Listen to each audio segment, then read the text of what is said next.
What's up, everybody? We are back again, and I know, you guys are completely tired of hearing about City Morgue at this point. I've probably done like over 20 videos between both of my channels, and I really need to give it a break. And honestly, most of the people who are fans of Zillakami probably hate my guts at this point, but consider this video as a final statement on the entire group, because it's all but been confirmed that they're broken up. Zillakami is probably never coming back, and this man SOSMULA has basically been left out to dry by no fault of his own, and I feel like I kinda owe something to him, because after all, the first big video that I had on this channel was the many beasts of SOSMULA. He kind of helped me get to where I am today, so let's show him a little bit of respect and talk about his current state. Now, I'm not going to dive too much back into the past of the history of this group. I've already done that multiple times, but I feel like it is kind of important to mention how it formed up in the first place. As we already know, SOSMULA is a whole 10 years older than Zillakami and had a whole past life where he used to do boom bap rap with a different rap group before eventually meeting Righteous P through his mother's tattoo shop and becoming a member of City Morgue, or at the time Scum Squad, back when Tekashi 69 was running with them. Now, this group had already formed up between Zilla and 6ix9ine previously, and SOSMULA was only really brought in a little bit later on before the breakup really went down. But I feel like there was a very important reason that he was brought in by Righteous P. I mean, after all, they didn't really need him musically. 6ix9ine already had a very big persona, he was doing well, Zillakami was ghostwriting everything, but Sos brought an element to the table that neither one of them could have ever hoped to capture. He was actually gangster, running with the Bloods as far back as the early 2000s. Well, he was actually Crip first, but let's not pay attention to that. And this one final ingredient from SOSMULA really gave the group the edge that they needed to make it into the big time, because after all, there was plenty of scream rappers from around the time. The style really wasn't anything special. But the problem with a lot of these artists is they came off as incredibly inauthentic. They were talking about bashing people's brains out, shooting people, killing people, doing drills, basically everything that you could ever think of that has to do with violence and evil, but they weren't really gonna do it. I mean, except for maybe X, he probably would have actually fought you and stabbed you. He's probably the only one, but besides that, most of them are capping. And I'm not saying that's an issue right off the bat, because after all, if every single trap metal artist was completely out of their mind and were going around beating people up and killing people, that probably would be a big problem. But that's the thing about City Morgue, it felt real. You watched the music videos and it felt like they were actually doing the things that they were talking about. It didn't feel performative, and that was all because of SOSMULA. There's a reason that Zillakami always kind of avoided the question of whether or not he was affiliated with the gang, because at the time, City Morgue was really built off a gangster image. So much so that after Zillakami got exposed, a lot of people really couldn't believe that he actually wasn't the character that he was portraying in his music. But that's the thing, even if Zillakami wasn't actually who he said he was, SOSMULA actually was, and that gave him enough credentials to continue to do what he was doing. But that's the thing, it was always a means to an end. I don't think SOSMULA and Zillakami were ever really friends. I mean, they went on tour together, they definitely hung out quite a bit, but somebody who came from that type of lifestyle, hanging out with somebody like Zillakami, it's not all that surprising that they didn't get along that well. I mean, it was a business relationship, and after all, it worked out. SOSMULA ended up getting the fame that he wanted for years, Zillakami ended up getting that gangster persona that he needed to break through, and the two of them ended up signing a record deal with Republic Records. But this is honestly where the problem started for SOSMULA, because before this point on SoundCloud, they went under the duo name of Zillakami and SOSMULA, and it always kind of felt like they had equal parts in the song. In fact, in most cases, Zillakami would go first, and SOSMULA was the one who would come in with the harder verse by the end. But once they signed the deal and put out their first project, SOSMULA was definitely getting sidelined. And by the time that City Morgue Volume 2 rolled around and Zillakami was going into that more sad boy emo type of sound, a lot of people really wanted him to cut SOSMULA loose, and that's when the rumors started that City Morgue might be breaking up and the two might go on to have solo careers. And for years and years we heard the same thing, that they were going to break up after one more project. We got Toxic Boogaloo and they were supposed to break up. Then we got City Morgue Volume 3 and they were supposed to break up. And only after that did we finally get solo projects from the two of them. And this finally gave SOSMULA the chance to break free from the whole City Morgue label that had been put upon him throughout his entire career, putting out 13 Songs to Die To, which in my opinion was a really good project in a totally different style. But despite the quality of the project, SOSMULA was still very much in the shadow of Zillakami. People really only wanted to hear Dog Boy, and at this point there was absolutely no chance that SOSMULA would ever surpass Zillakami. So his only hope to escape that shadow would be to create his own brand independent to City Morgue, and that's exactly what he did. He ended up signing to a different manager, going under the name Xeon, starting up his own clothing brand called Fuck the 2000s, and starting up a rap group called Cleanup Crew. This new group was meant to include members like OTL BZ among others, but unfortunately he ended up falling out with him, as well as pretty well everybody else that he's ever worked with having a falling out with him for one reason or another, so eventually the rap group ended up falling apart as well. However, it's not like SOSMULA didn't find any independence away from City Morgue. He ended up performing at the Gathering of the Juggalos, finding a bit of a fan fan base there. He collaborated with people like Fat Nick, Zanman, Josiah, all people from different parts of the underground scene, not exclusively keeping himself in the trap metal genre, unlike Zillakami. However, it is noticeable that he was getting passed up from the really big features like Denzel Curry and Lil Uzi Vert. Those were only kept for Zillakami, who basically did nothing with them. Little bit of a side tangent here, but Lil Nar ended up getting a Lil Uzi Vert feature around the same time as Zillakami, and he completely rolled that into a pretty successful rap career, where Zillakami basically went on to do nothing with his own. Since 2021, Zilla basically didn't want to do a whole lot of anything. Meanwhile, SOSMULA was putting in work in the underground, collaborating with a lot of different people, working on his own solo career, starting up a clothing brand, really trying to do everything he could to finally distance himself. But once you're hit with a certain label in the music industry, it becomes very hard to escape that, and for the next coming years, he continued to work with City Morgue, put out another solo project called Too High to Die, which honestly wasn't as good as his first one. He continued to tour with City Morgue, even getting on Grade A, which is definitely a pretty big deal. They put out Volume 4, which honestly was pretty disappointing to most fans, and then after that, they were supposedly going to break up for good, doing one final tour to really send off the group, with everybody showing up, showing love, and finally saying goodbye to the group that they love so much. But then after that ended, they announced they were going to be doing another mixtape, and Zillakami even had a little bit to say about that on this one live stream. This takes place right after Audio Creep ended up leaking online, and Zilla basically said he was only going to continue to do music until SOSMULA became big enough that he could have his own solo career. We always skip Canada. Why? SOS isn't even allowed in Canada.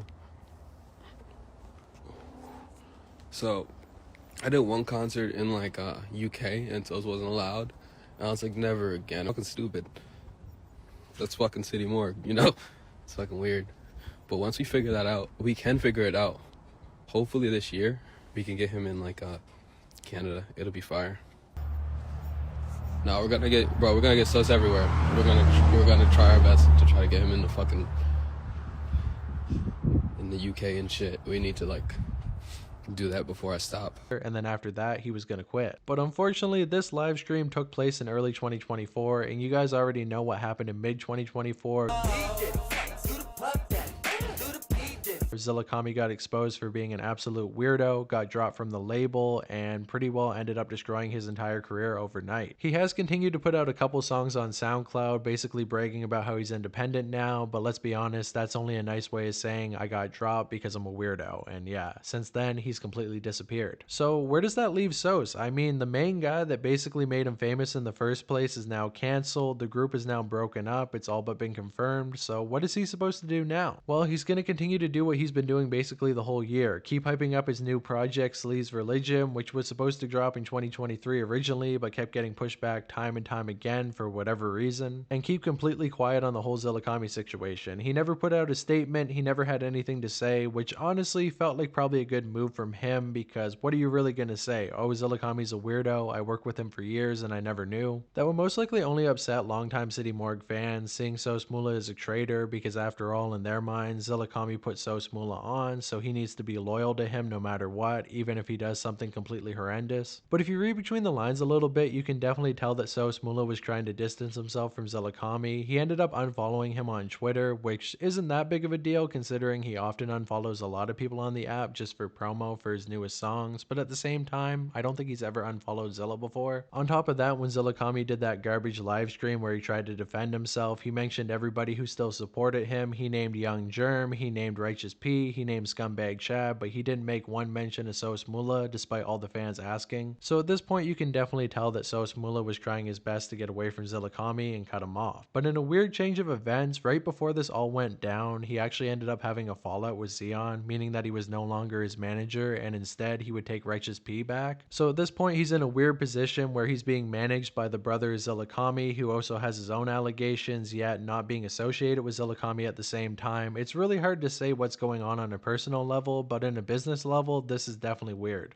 But despite that, SOSMULA ended up weathering the storm, putting out merch for Sleaze Religion, and finally dropping the project about a month later after Zillakami got cancelled. And a lot of fans really seemed to like it. It screamed pretty well, it got posted on DJ Academics, which the mainstream audience definitely didn't understand. But either way, it seemed like SOSMULA was doing well, and he was going to survive this whole cancellation. I mean, it even had some pretty good features on there too, with G Herbo, Cemetery, and Kim Dracula. He even supposedly has a leak song with Lil Durk, so it seems like SOSMULA is finally starting to break through into the mainstream. And for the past month, that's basically what I've been thinking. SOSMULA's doing well on his own, he's finally broken loose from Zillakami, and he's going to go on to have his own solo career. Unfortunately though, in recent days, he has been revealing a little bit more about what's going on behind the scenes, and it's not looking so good for him. First off, he announced that he actually got dropped by the label as well, which kind of makes sense unfortunately. They really only signed him to get City Morgue as a group, and now that they're fully broken up, they have no reason to keep him around anymore. And to be honest, he probably was going to leave the label after this project anyways, but the unfortunate part about that is that there was going to be a deluxe version of Sleaze's Religion that the label was going to push and put out, but unfortunately, it seems like that got cancelled. And there's no real reason that happened. It's not like they found out something bad about SOSMULA. It's most likely down to the fact that Sleaze's Religion really didn't sell as well as they had hoped, and because of that, they decided to cut him loose. I mean, after all, Republic is a really big record company with a bunch of acts that definitely bring in a lot more money than him. But I mean, whatever. SOSMULA's independent now, and he's even hyping up the release of a new album called Crystal Lake, which might actually be pretty good. I mean, now that he doesn't have the label backing him anymore, he can probably put out music as much as he wants, and fans can finally get everything they ever wanted. However, I'm going to be honest, I feel like SOSMULA really isn't the best at promoting himself. He basically doesn't post anything on Instagram whatsoever, and the only real times that you hear about him is when he's either in a beef with somebody or he puts out a pretty professional music video on his channel, which without the money from the label probably won't be happening so much anymore. Some very creative artists can really do a lot with being independent because it means they can do whatever they want with their music. They have big ideas that a label probably wouldn't let them do. People like Little Darky, I would say, but for SOSMULA, I really don't think he has that much ambition at the age of 40 years old. I mean, I'm sure the guy's gonna continue to keep putting music out, but I really can't see him putting a whole lot of money into his music videos or making anything out of clay animation, any cool visuals. He's probably gonna keep doing the same thing, him in a building, red rags, guns, you know, the usual. And with him paying out of pocket for these things, I really can't see him doing that many music videos for the new album, but maybe I'll be completely wrong about that. In my opinion, I definitely think he should sign another deal with maybe a smaller label, maybe get connected to some horrorcore artists, because I definitely feel like he could fit in that scene a lot better than he could in trap metal, because at this point, let's be honest, he's probably burnt a lot of bridges within trap metal. First off, City Morgue was already so isolated from the rest of the scene for years because of Zillakami, and while SOSMULA definitely was doing some features in the underground, he's pretty well known for overcharging, selling the same verse more than once, and even sometimes scamming people. I mean, even before the whole Zillakami situation, he got into a bit of a beef with an artist known as Croissant, trying to charge him $10,000 for a feature, which eventually led the two to fall out, with Croissant saying he was going to shoot SOSMULA, and then eventually making a diss track. I mean, don't get me wrong, he's not a big artist by any means, but with little stories like this on top of the fact that SOSMULA has basically fallen out with all of his prior collaborators, and he's known for charging too much for features, it's definitely not a good look. I mean, don't get me wrong, he definitely could get some features from a bunch of little dick suckers in the underground scene, but I mean, people are already reselling his old verses almost every single day, so that feature wouldn't mean a whole lot. And for collaborations that would actually be beneficial to him, like Little Darky, NASCAR Aloe, or people like that, I really couldn't see that happening either. But if all of that wasn't bad enough, he also recently canceled a tour that he was going to go on for Sleaze's Religion, besides the one New York show, which is good. I mean, at least he still has fans in his own city. That's probably more than 6ix9ine can say at this point. But Mula's reasoning for canceling this tour really doesn't make a whole lot of sense. He said it's because he only wants to play new music live and he doesn't want to give people the old stuff, but I mean, Sleaze's Religion only came out a couple months ago, so to a lot of fans that probably is new stuff, and I don't think he ever performed it live before. So let's be honest, the real reason he canceled it is because the ticket sales are too low, and that's super unfortunate to see that SOSMULA himself can't pack out a show even of like 4,000 people without City Morgue, and at this point, if he can't do that, that's definitely not looking good for the rest of his career. But I mean, SOSMULA does still have one ace up his sleeve. I mean, he is a trap metal artist after all, meaning that he probably has a lot bigger of a fan base over in Europe, so he can go tour over there, make a bunch of money, get collaborations with European artists, and definitely reinvent himself. But unfortunately, he can't do that either. And that's because SOSMULA has so many felonies under his name that he's not allowed to leave the country and go on tour anywhere overseas. He can't even come to Canada, in fact, so he's never going to be able to build his fan base outside of America unless he gets his record cleared, which I think might actually happen in the next couple years, but he basically needs to get on it right now because after all, he's definitely going to be losing fans as time goes on. The City Morgue fan base is going to continue to grow up, and let's be honest, most of them only care about Zillakami, they don't so much care about SOSMULA. So finding a new audience right now is very important. I'm really hoping that he can do it, but at this point, I think he's either going to sink or swim, and right now, it definitely seems like he's sinking a little bit more than swimming. So at this point, all you can really say is thank you, Zillakami. Not only did you destroy your own career, destroyed a couple girls' lives, lied about basically everything, but you also basically ruined SOSMULA's career as well. I mean, here's hoping that he can bounce back. I mean, I definitely think Slee's religion is a big upgrade from Too High to Die, and he's still making some pretty decent stuff, but when it comes to his whole persona, it seems like it's not going to be that palatable to the mainstream, and it seems like trap metal is all but done with him. So hopefully some more people end up getting eye scar tattoos so he can beef with them and maybe get himself back into the news a little bit, but besides that, well, SOSMULA, I wish you the best of luck. And with all that said, I'm very interested to know what people think about SOSMULA at this point. Do you think he can make a big comeback? Do you think he's washed up? Do you think that maybe he should become a horrorcore artist and start working with people like that? Or do you think he should come back to trap metal and really try to touch him with that side of the underground? And while you're down there, leave some knife emojis for Knife Gang. Shout out to them. Shout out to SOSMULA. Definitely not a shout out to Zillakami. And shout out to the Zillakami fans who are continuing to try to dox me and sending me death threats. Really love you guys. And besides that, talk to you in the next one. Peace out.